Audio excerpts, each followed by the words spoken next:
Welcome back. We're reading The Outsiders. We're on chapter 6. Johnny gagged, and I almost dropped my hot fudge sundae. Cherry? We both said at the same time. The sock? Yeah, Dolly said.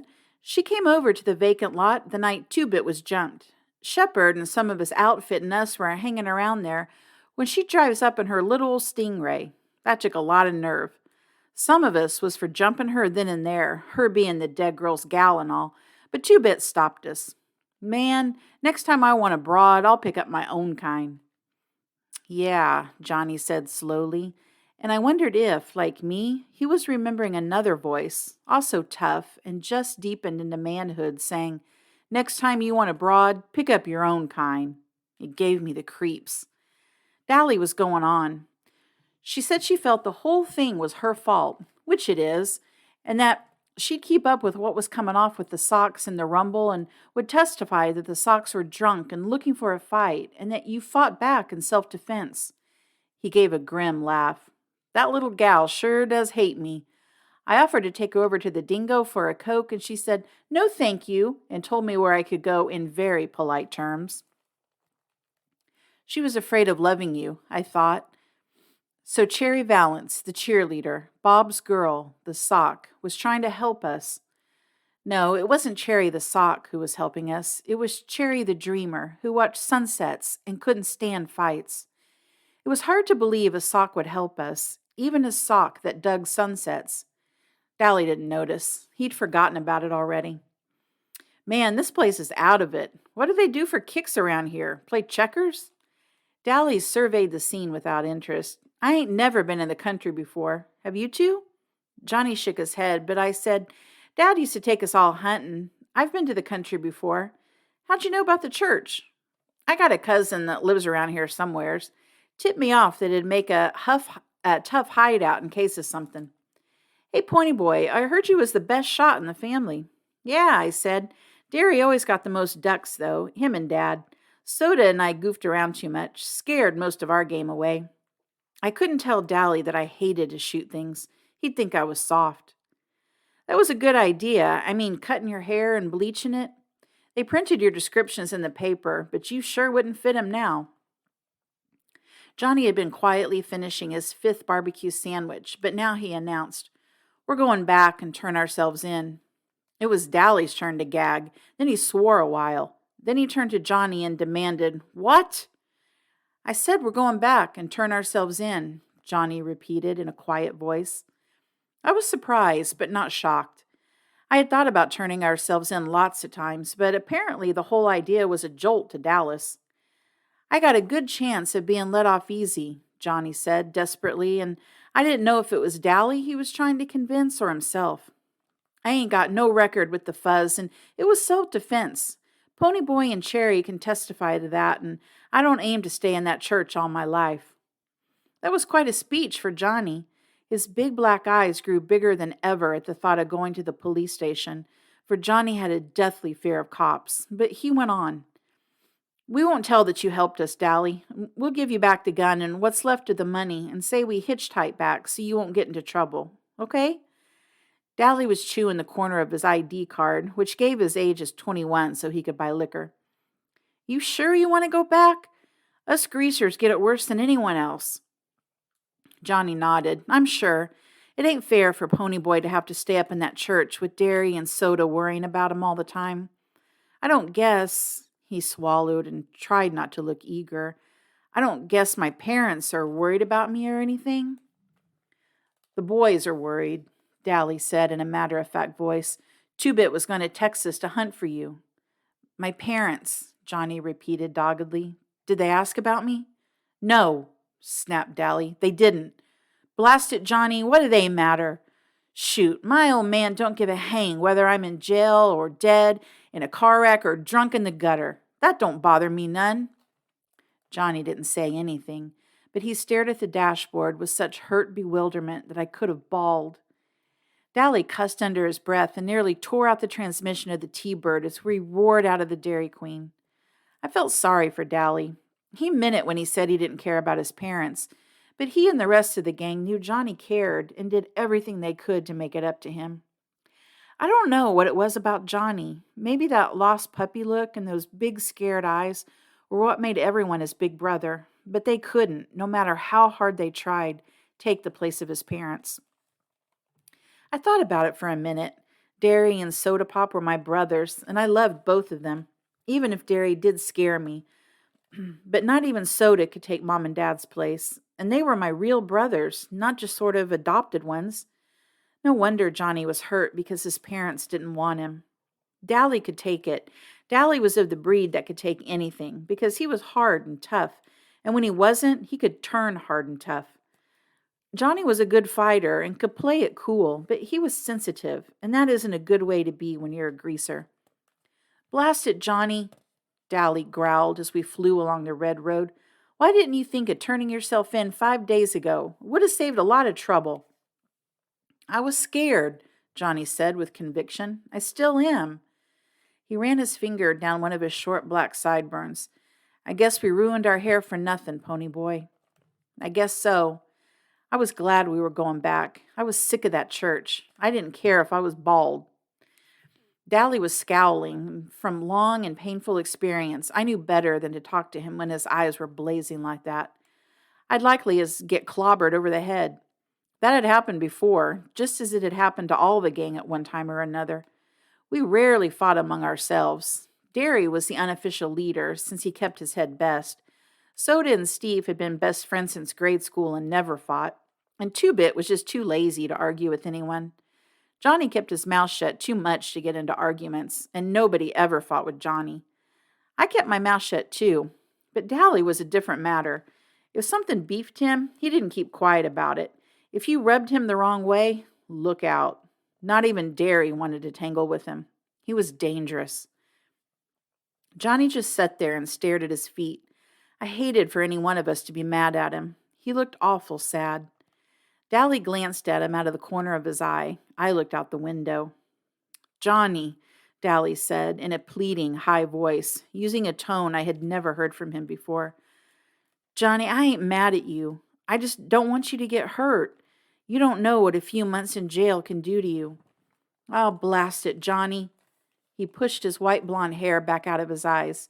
You get hardened in jail. I don't want that to happen to you, like it happened to me. I kept staring at the window at the rapidly passing scenery, but I felt my eyes getting round. Dally never talked about that. Never. Dally didn't give a Yankee dime about anyone but himself, and he was cold and hard and mean. He never talked about his past or being in jail that way. If he talked about it at all, it was to brag. And I suddenly thought of Dally, in jail at the age of 10. Dally, growing up in the streets. Would you rather have me living in hideouts for the rest of my life? Always on the run? Johnny asked seriously. If Dally had said yes, Johnny would have gone back to the church without hesitation. He figured Dally knew more than he did, and Dally's word was law. But he never heard Dally's answer, for we had reached the top of Jay Mountain, and Dally suddenly slammed on the brakes and stared. Oh, glory, he whispered. The church was on fire. Let's go see what the deal is, I said, hopping out. What for? Dally sounded irritated. Get back in here before I beat your head in. I knew Dally would have to park the car and catch me before he could carry out his threat, and Johnny was already out and following me, so I figured I was safe. We could hear him cussing us out, but he wasn't mad enough to come after us. There was a crowd at the front of the church, mostly little kids, and I wondered how they'd gotten there so quickly. I tapped the nearest grown-up. What's going on?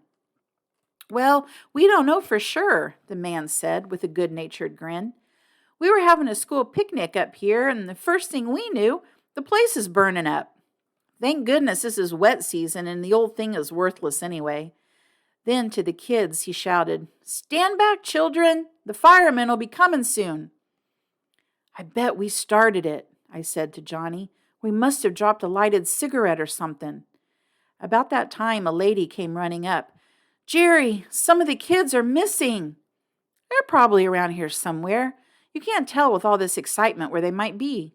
No, she shook her head. They've been missing for at least a half an hour. I thought they were climbing the hill. Then we all froze. Faintly, just faintly. You could hear someone yelling, and it sounded like it was coming from inside the church. The woman went white. I told them not to play in the church. I told them. She looked like she's going to start screaming, so Jerry shook her. I'll get them. Don't worry. I started at a dead run for the church, and the man caught my arm. I'll get them. You kids stay out. I jerked loose and ran on. All I could think was, we started it. We started it. We started it. I wasn't about to go through the flaming door, so I slammed a big rock through a window and pulled myself in. It was a wonder I didn't cut myself to death, now that I think about it. Hey, Ponyboy. I looked around, startled. I hadn't realized Johnny had been right behind me all the way. I took a deep breath and started coughing. The smoke filled my eyes and they started watering. Is that guy coming? Johnny shook his head. The window stopped him. Too scared? Nah, Johnny gave me a grin. Too fat. I couldn't laugh because I was scared I'd drown in the smoke. The roar and crackling was getting louder, and Johnny shouted the next question. Where's the kids? In the back, I guess, I hollered, and we started stumbling through the church. I should be scared, I thought, with an odd detached feeling, but I'm not. The cinders and embers began falling on us, stinging and smarting like ants. Suddenly, in the red glow and the haze, I remembered wondering what it was like in a burning ember, and I thought, now I know, it's a red hell. Why aren't I scared? We pushed open the door to the back room and found 4 or 5 little kids, about 8 years old or younger, huddled in a corner. One was screaming his head off, and Johnny yelled, Shut up! We're going to get you out! The kid looked surprised and quit hollering. I blinked myself. Johnny wasn't behaving at all like his old self. He looked over his shoulder and saw that the door was blocked by flames, then pushed open the window and tossed out the nearest kid. I caught one quick look at his face. It was red-marked from falling embers and sweat-streaked, but he grinned at me. I wasn't scared either. That was the only time I can think of when I saw him without that defeated, suspicious look in his eyes. He looked like he was having the time of his life. I picked up a kid, and he promptly bit me, but I leaned out the window and dropped him as gently as I could, being in a hurry like that. A crowd was there by that time. Darry was standing there, and when he saw me, he screamed, For Pete's sake, get out of there! That roof's going to cave in any minute! Forget those blasted kids! I didn't pay any attention, although pieces of the old roof were crashing down too close for comfort. I snatched up another kid, hoping he didn't bite, and dropped him without waiting to see if he landed okay or not. I was coughing so hard I could hardly stand up, and I wished I had time to take off Darry's jacket. It was hot.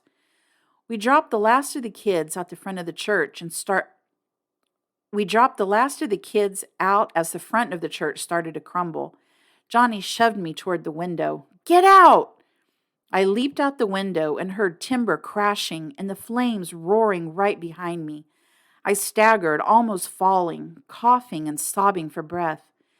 Then I heard Johnny scream, and as I turned to go back for him, Darry swore at me and clubbed me across the back as hard as he could, and I went down into a peaceful darkness. When I came to, I was being bounced around, and I ached and smarted and wondered dimly where I was. I tried to think, but there was a high-pitched screaming going on, and I couldn't tell whether it was inside my head or out. Then I realized it was a siren. The fuzz, I thought dully. The cops have come for us. I tried to swallow a groan and wished wildly for soda. Someone with a cold, wet rag was gently sponging off my face, and a voice said, I think he's coming around.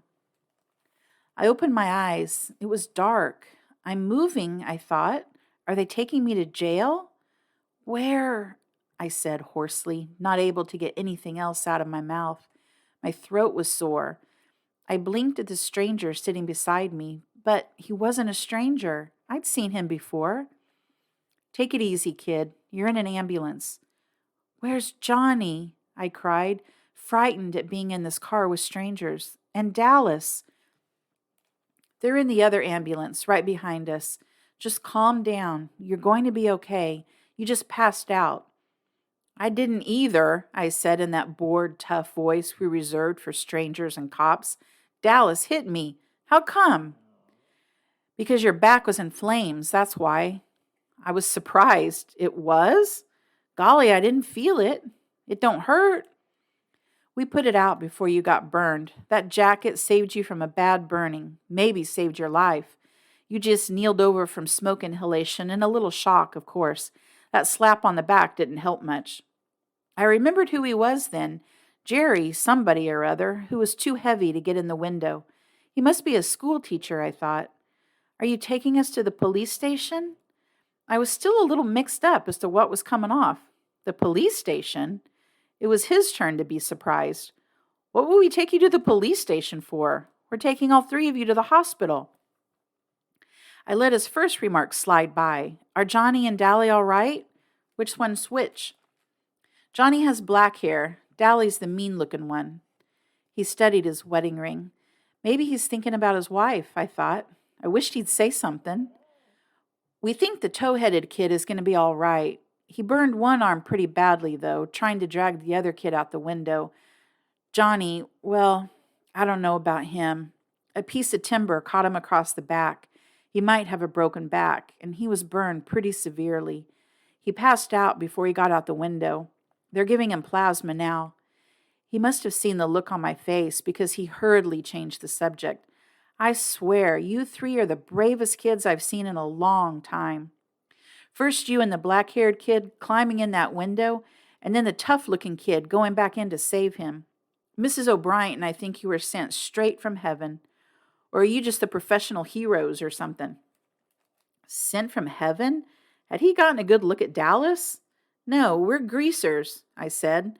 I was too worried and scared to appreciate the fact that he was trying to be funny. You're what? Greasers. You know, like hoods, JDs. Johnny is wanted for murder, and Dallas has a record with the fuzz a mile long. Are you kidding me? Jerry stared at me as if he thought I was still in shock or something. I am not. Take me to town, and you'll find out pretty quick. We're taking you to a hospital there anyway. The address card in your billfold said where you lived. Your name is really Ponyboy? Yeah, even on my birth certificate. And don't bug me about it. I felt weak. Are the little kids okay? Just fine. A little frightened, maybe. There were some short explosions right after you all got out. Sounded exactly like gunfire. Gunfire. There went our gun, and gone with the wind. Were we sent from heaven? I started to laugh weakly. I guess that guy knew how close to hysterics I really was, for he talked to me in a low, soothing voice all the way to the hospital. I was sitting in the waiting room waiting to hear how Dally and Johnny were. I'd been checked over, and except for a few burns and a big bruise across my back, I was all right. I'd watched them bring Dally and Johnny in on stretchers. Dally's eyes were closed, but when I spoke, he had tried to grin and had told me that if I ever did a stupid thing like that again, he'd beat the tar out of me. He was still swearing at me when they took him in. Johnny was unconscious. I'd been afraid to look at him, but I was relieved to see that his face wasn't burned. He just looked very pale and still and sort of sick. I would have cried at the sight of him so still, except I couldn't in front of people. Jerry Wood had stayed with me all the time. He kept thanking me for getting the kids out. He didn't seem to mind our being hoods. I told him the whole story, starting when Dallas and Johnny and I met at the corner of Pickett and Sutton. I left out the part about the gun and our hitching a ride in the freight car. He was real nice about it and said that being heroes would help us get out of trouble, especially since it was self-defense and all. I was sitting there smoking a cigarette when Jerry came back in from making a phone call. He stared at me for a second. You shouldn't be smoking. I was startled. How come? I looked at my cigarette. It looked okay to me. I looked around for a no smoking sign and couldn't find one. How come? Why, Jerry stammered, you're too young. I am? I'd never thought about it. Everyone in our neighborhood, even the girls, smoked. Except for Darry, who was too proud of his athletic health to risk a cigarette. We had all started smoking at an early age. Johnny had been smoking since he was 9. Steve started at 11. So no one thought it unusual when I started. I was the weed fiend in my family. Soda smokes only to steady his nerves or when he wants to look tough. Jerry simply sighed, then grinned. There are some people here to see you. Claim to be your brothers or something. I leaped up and ran for the door, but it was already open, and Soda had me in a bear hug and was swinging me around. I was so glad to see him, I could have bawled. Finally, he set me down and looked at me. He pushed my hair back. Oh, Ponyboy, your hair, your tough, tough hair. Then I saw Darry. He was leaning in the doorway, wearing his olive jeans and black t-shirt. He was still tall, broad-shouldered Darry, but his fists were jammed in his pockets and his eyes were pleading. I simply looked at him. He swallowed and said in a husky voice, Ponyboy. I let go of Soda and stood there for a minute. Darry didn't like me. He had driven me away that night. He had hit me. Darry hollered at me all the time. He didn't give a hang about me. Suddenly I realized, horrified, that Darry was crying. He didn't make a sound, but tears were running down his cheeks. I hadn't seen him cry in years, not even when Mom and Dad had been killed.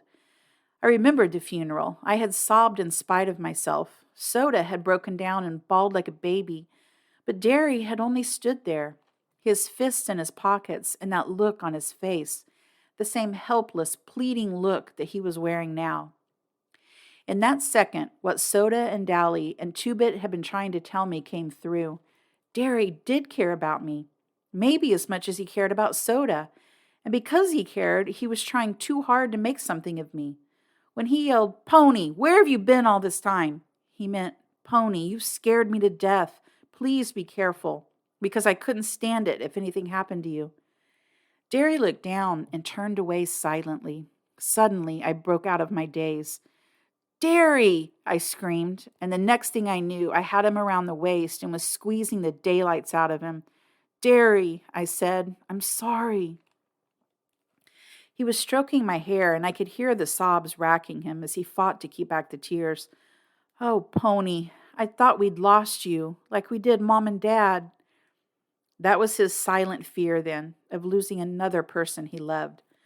I remembered how close he and Dad had been, and I wondered how I could ever have thought him hard and unfeeling. I listened to his heart pounding through his t-shirt and knew everything was going to be okay now. I had taken the long way round, but I was finally home. To stay. All right, that is the end of Chapter 6. Join me soon for Chapter 7. Thanks, everyone, and don't forget to subscribe to my channel, and I'll see you next time. Bye.